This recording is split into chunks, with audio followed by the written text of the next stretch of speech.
Ассаламу алейкум, жылқы сүйүүчүлөр. Şu данчак кулун сатып чыкты. Ростовтон келгенине 1 ай болуп калды.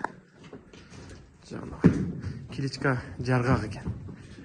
Таза данчак жаныбар. Кашкаларын карагыла. Өтө жакшы түшкөн. Буту кол таза, урулган шиген жери жок. Тайдын өтө фигурасы сонун экен. Тайга жараша койлат сооруларын да көрүп коюңуздар. Аксай району, Кербен шаары. Доставкалар болот Кыргызстан ичи. Коңшу өлкөлөргө да чалып байланышсаңар болот. Узун кашка эч жеринде дагы жок.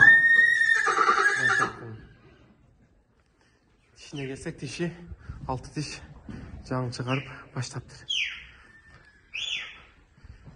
Тайдын толук көрүнүшү. Жалдын суюктары карагыла. Тайдын стойкасы өтө сонун.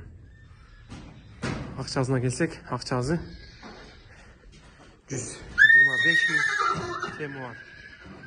Чалып байланышсаңар болот. Ушу менен видеобузду аяктайбыз. Чалып байланышсаңар болот. Толугураак маалыматты эгезинен аласыңар.